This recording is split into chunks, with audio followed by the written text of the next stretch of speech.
Hi everybody, and welcome back to Lost Genre Reddit Stories. This post is from the subreddit Relationships, and it's by user Throw It All Away 546546. Me, 27 female, with my fiance, 28 male, of 2 years, together 6 total. He inherited a lot of money and we disagree about splitting household contributions. Hey relationships, so my fiance and I started dating at the tail end of college and got engaged almost 2 years ago. Shortly after the engagement, he lost a family member and inherited a significant amount of money.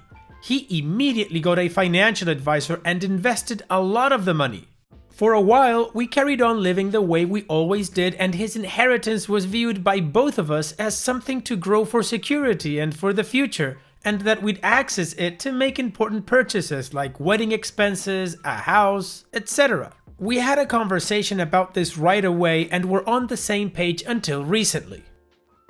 I had to relocate for work and he wasn't attached to his job, so we had a fairly easy transition of moving halfway across the country about 5 months ago. Before we moved, we talked about him finding work where we live now, and we joked that it wouldn't be hard at all. He is very well qualified in his field and there are tons of job openings in the area. About 2 months ago after the move, it was clear that he wasn't really making any effort to actually get one of these jobs. So I sat him down and we talked about his aspirations, his luck with job hunting, etc. He told me that with the money he has now and what is generated from his investments, and on the advice of his financial advisor, he doesn't think he would ever have to work again and we would still be able to maintain a comfortable cushion with me working and his inheritance. I know that this is true, but he has always been the type that liked working and would get bored doing anything less than full-time work, so I didn't argue. I figured he'd get bored and decide to pick up his job hunt soon enough. Well, it's been a couple more months and that isn't the case. In addition to not working, his increased presence around the house has made clutter and tidiness an issue. He shops whenever he feels like it and keeps buying all kinds of things to keep himself busy. He lounges and fiddles with a variety of projects all day, and I come home to a disorderly house and a few chores are done. He and I split them half and half, but he creates far more of a mess than I do by virtue of being home more. So, we had another talk last night. I suggested that he pick up more of the household chores while I am at work so that I don't always have to come home and start cleaning up every day. He disagreed. He believes that since we both contribute 50-50 to bills, we should both do half of the work around the house. I argued that my contribution to the bills requires me to do significantly more work than his contribution does, and that this slack should be picked up in some other way. He doesn't think that the circumstances of his wealth are privileged in any way and thinks that as long as we each contribute half and we are each giving up the same amount of money month to month, we are equal, and so chores should also remain equal. Is he right that the source of each of our incomes shouldn't matter? Are we just at a stalemate on what equal should really mean? He believes the dollar amount should be equal, I believe the physical and time commitment should be. And if so, who is correct on the definition? Am I out of options if sitting down and talking hasn't worked, or is there a better way to approach the topic? Thanks for any advice you have. Okay OP, I think there's a pretty easy solution to this one. First of all, I agree with the both of you. On your boyfriend's side, I agree that it doesn't really matter where the money comes from. He got an inheritance, he put the money to work, and now he's generating an income from it. So as long as he contributes to the household what you both agreed he should, then everything should be okay. And I also agree with you that the physical and time commitments should be equal when it comes to the chores of the household. Like you could do a list of the chores and then agree on who does what, or trade chores the day after, like you do the laundry today, I do it tomorrow, and so on. The way you do it doesn't matter as long as you both feel okay that the other one is pulling their weight inside the household. Now, I believe that the problem that you guys have is that he keeps leaving messes in the house that you need to pick up when you get home from his projects, right? Well, instead of doing those projects in the hallway or the living room or wherever he's doing it, shouldn't he have like a home office for him to do that in? Then he can just close the door, and if he wants to leave the mess inside of it, well, that's his business and you don't need to pick it up. At least that's the way I would do it. And what about you guys? What do you think about this situation, or how would you solve this conflict? Let me know in the comment section, and now let's move on to the community comments to see what they said. Crazy Mike says, the other problem you're going to run into eventually is that the longer he's lothing at home, the less interesting he's going to be. He's generating no new skills, traits, stories, or experiences as people who work usually do. He's stuck in time and will be for as long as he uses his wealth to be lazy. Meanwhile, you're out in the world, working and making new friends and being around interesting people. You're going to need more from him, and from your post, it's clear that he wants to do less, a lot less. And OP responds, that's a really good point. I responded elsewhere, but he isn't the kind of guy who can maintain unemployment for very long. He loves his work. I think he appreciates the time off, and so he's extending it as long as he can, but I really don't see him making it another 6 months without going absolutely stir crazy, being on his own at home and not accomplishing the things that he loves. He's got hobbies tiding him over now, and that's fine. I just want him to clean up after himself if he's home making messes. Best Pants says, bills are bills, cleaning is cleaning. If you split finances, you don't need to take on someone else's cleaning duties to even out the workload. He causes more of a mess, so he should do proportionately more cleaning. Frankly, you shouldn't have to clean up his clutter, period. Also, he told you that the money his investment generates would allow him to never work again. In other words, he isn't sharing any of his inheritance with his significant other? He alone reaps the benefits while you continue the daily grind? Is that the way he's going to treat his wife? And Dopey responds, the plan has always been to pool finances when we get married, and that hasn't changed. He is actually very eager to spend money on things for me and for us. He wants to make trips and upgrade some of our possessions. With his money and investment income, we could live exactly as we had been before the inheritance, basically forever, without either of us having to work. But we lived frugally before, and we were very focused on saving, so we wouldn't be able to take trips or spend money on the things he wants to eventually buy. I also enjoy the work that I do, and I'm extremely fulfilled by it, so I wouldn't want to live that way anyway. There's no point on working and having all that free time together if we have to live so frugally that we can't enjoy it. KTATX says, couples whose work contribute equally to the household usually split chores 50-50. That isn't the case here. He's not working to contribute and isn't even picking up after himself. If he can't even be bothered to pick up communal areas, get that man an office, a shed out back, man cave that he is solely responsible for. My significant other is pretty messy and leaves a trail of stuff wherever he goes. I'm a stay-at-home mom, so that means I end up picking it all up. After about 2 years of doing that, we decided everyone would be happiest if he had his own office space where his mess would be contained and 100% his problem. Now, he has a horribly messy space that is all his own. Bonus, I can close the door and don't have to look at it. Lol. As a side note, him not having to work to maintain his financial contribution is nice, but he should still be getting out, socializing and maintaining hobbies. Also, what happens when and if you guys have kids? Will you stay at home then, or will he take care of them? How will the extra cash needed for kids be addressed? And Dopey responds, we don't want kids, so that's not an issue. I appreciate your suggestion for him getting a space of his own. I think we can talk that over and he will understand that I don't mind doing 50-50 on normal chores, but that shouldn't include messes made exclusively by him while I'm not home. I didn't address that specifically when I talked about splitting the chores, so we can approach it again, I think. And I think he would be open to it, especially if he has his own area to work on projects in. Then it's really just dishes and cleaning the kitchen from meals he eats while I'm away. Additional information from OP's comments. I think the way I wrote my post is a little misleading. He stated that he has no financial need to work in the context of, like, I'm not worried about finding a job right away because it's not like we're going to run out of money. I truly do not believe he has any desire to spend the rest of his life unemployed. I think he is enjoying a period of like summer vacation right now, or like a gap year after college where you do a bunch of stuff before you have to settle down. And I totally approve of him taking some time away from work for himself. But I also think he should be more sensitive to the fact that I have more responsibilities than he does, and he should be picking up a bit more slack so that the time we do spend together is better quality. I don't think this issue will persist for even a full year. He just isn't the type of guy who can stay away from work that long. I think he is taking advantage of this opportunity not to work since he was between jobs anyway, and he's just gotten a little too comfortable without considering the effect it has on me. At the very least, I just don't want to be doing more housework than I had to before when we both had jobs. Ideally, I would like to do less, but as long as it isn't more, then we are totally fine. Alright, so now we've got all the information we need to move on with the update. Let's continue with that now.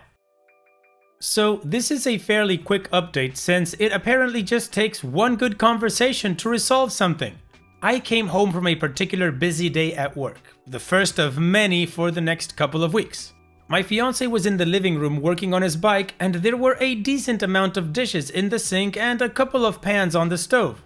I collapsed onto the couch and he came over to rub my feet while I told him about my day, which sort of naturally sparked the conversation that we knew we needed to have, but hadn't planned on having it just yet. Side note, the following is a dialogue between OP and her fiance. OP begins, blah blah blah, work stuff. I'm sorry that work is stressful right now. Is there anything that I can do to help? Actually, yeah, I miss you all day and I love coming home to you because evening time has always been our time together and I love that. But when you are home all day and you don't spend much time cleaning up after yourself, then I get home and have to cut into our time together while I tidy things up. Yeah. I don't mind cleaning the house, but I don't think it's fair that I am responsible for cleaning up a house that looks nothing like it did when I left it. It would be really helpful for me if you could have things cleaned up from your projects and the kitchen cleaned up from your meals before I get home, so that we can focus on each other. Oh yeah, I can take care of that. I wouldn't even mind you leaving stuff out if you had your own space away from the main living areas to work on things. Maybe your office or the garage or backyard? Yeah, I think that might make things easier on both of us, since I don't like putting everything away when I'm in the middle of working on something. Yeah, that's fair, I get that. I'm actually not even sure if this will be an issue much longer. Acquaintance of ours told me that local company will be looking for my job title, and I've been planning to apply when the position becomes available. Oh, that's great! Yeah, I miss it sometimes. I saw a few other listings that interest me, but I've been dragging my feet on them. I didn't realize you were looking. I think that's great. Oh yeah? Well, maybe I'll work on that tomorrow. Not verbatim, obviously, but that's along the lines of how the conversation went. I got to tell him how I was feeling, and he was just as accommodating as I should have expected him to be. I think in my stress and frustration, I worked the situation up in my head to be direr than it was, and I think some miscommunication might have played a part. We'll see how he does picking up after himself moving forward, and hopefully he'll get back into work soon and alleviate the issue altogether. Thank you so much for your advice from before, those of you who provided some. Sorry to that one person who really wanted me to call off the wedding. The date is still saved, but I'll update you for sure when we get the ball rolling on that divorce you promised me was going to happen. Alright OP, communication strikes again, solving all these issues. Awesome. Great for the both of you that you guys found a solution. Hopefully, whatever your boyfriend is doing now, you're both happy and nobody's stressed out anymore. Thanks for sharing OP and take care. And now, let's move on to the next post. This post is from the subreddit Malicious Compliance, and it's by user Spoods McBeef.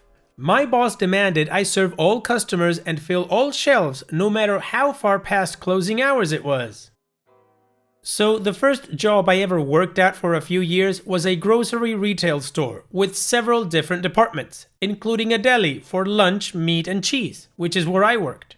One night I was working 1 p.m. to 9 p.m. 9 p.m. is when the deli and other special departments closed and we're expected to be done and clocked out, but the rest of the store remained open 24/7 for general groceries. It was me and one other guy. We had an especially busy night and we were a little behind on our cleaning as a result, but we had our meat slicing machines already coated and sanitized after working for 15 minutes to get all the little meat chunks and shavings out of every corner, as we are pretty serious about making sure those things were clean as can be. It was about 8:55 at this point. We're almost late to leave, and the store we worked for did not like overtime. If you were getting any amount of overtime, you would get chewed out the next day for it, even for a little amount. A woman walks up to the counter and starts looking through the product, as we had a glass case filled with different types of lunch meats pre-sliced and ready to go for bagging up. She looks at one and says, "I want this turkey right here, but I want it freshly sliced." I of course look at my coworker, and we both can see the 2 slicers we have are still covered in the sanitizer we use and are drying, as per the food safety protocol written on the bottle that says to allow 20 to 30 minutes minimum for the sanitizer to dry after application. I tell her, "Well ma'am, we really can't do that right now. Our slicers are both being cleaned at the moment as the department is closed in 5 minutes, but I'd be glad to get you something here from our cold case." "So you're not gonna slice it fresh for me? That's what you're saying?" I replied, "That's correct. I apologize." Without another word, she walks away. My coworker and I go back to what we were doing, and we finish cleaning and go home after about 5 more minutes, narrowly clocking out on time. Fast forward 2 days later, me and the same coworker come in and start getting to work like a normal day. About 3 p.m., 2 hours into my shift, I personally get called into the head honcho's office, the store director as they're titled. I think nothing of it and head on upstairs and go inside the office and sit down. The store director hands me a piece of paper and says, "Tell me what cost this." I look at the paper and it's a printed out screenshot of a Google review for our store, 1 star out of 5, and a full paragraph from that lady of 2 nights before complaining that she didn't get her freshly sliced meat from the rude employee, and then described specifically me. I explained what happened 2 nights prior as clearly as I'm typing it out here. The director is getting heated and begins to cut me off while I'm speaking, asking, "Why would slicers be covered in sanitizer at 8:55? You're scheduled to work until 9 p.m. I said, "Yes, I am. But seeing as I'm constantly being reminded not to get any overtime, so I usually start cleaning them around 8:30 p.m. The director gets even more upset and raises her voice. "I don't care. That's not how it works. If you have a customer, you serve them, and you'd better start making sure those shelves are filled before you leave, or you won't be working here anymore. Now get out." I'm pretty salty at this point. I go back down to the department and my coworker asked what happened, and I told him. He says, "So they want everything done before we leave?" I said, "Yep," and without another word, he knew what we needed to do. 9 p.m. hits as usual and our shelves are at the usual standard of half full, but seeing as we've been giving a new standard, we decided to stay and make sure we did what I was instructed to do. We spent the next several hours past closing time slicing and slicing and slicing until every single tray of meat and cheese was full. We had plastic totes in the big fridge full of cheese that we sliced that were wrapped up in half-pound blocks for ease of sale. So we decided to fill that tub over the brim with every single type of cheese we had available. We cut up around 70 pounds of cheese and wrapped it up in the fridge. We also had a Subway-style sandwich counter where we made sandwiches to order and also pre-made on the shelves for sale. We made double the usual amount of sandwiches and filled the shelves as requested. Not a single shelf had a single empty spot on it by the time we were done. After every single possible item and shelf was as full as it could be, we finally started to clean and close. It was around 3 a.m. when we finally left. The department opens at 5 a.m. We were exhausted, but our spiteful overtime venture made us feel pretty good. We got about 6 hours of overtime in. They hated anyone getting even 5 to 10 minutes of overtime. We both came in the next day at 1 p.m. as usual, expecting complete retaliation, but nope. Instead, our department manager of the deli kind of saunters over to us and says, "Hey, you should be good to start cleaning up at 8:30 like usual. I think she, the director, got the point you made." Normally, overtime would be asked to be taken care of by clocking out for lunches or coming in later than usual, but they let us keep all 6 hours of that overtime. They never said anything to us about overtime again after that. I accepted a job that paid almost double about 6 months after this incident, and never ever went back to retail hell. Well, OP, you did exactly what she asked you to do, and she got the point. I do have to give her props for getting the point right away instead of going to you and then you having the "you told me so" moment. In any case, well done, OP. Thanks for sharing. And it's that time that we've reached the end of the video. I hope you enjoyed today's stories. I really did enjoy reading them to you. So if you did, then don't be shy and go ahead and give the video a like. And don't forget to subscribe or even share this video with people that you might think will enjoy my storytelling. Also, if you have the time, go down to the video description and check out all the links I have for you, from our Discord community to my channel merch. And finally, I'd like to say thank you for watching. It really means a lot to me that you enjoy my videos. And having said all that, I'll see you guys in the next video.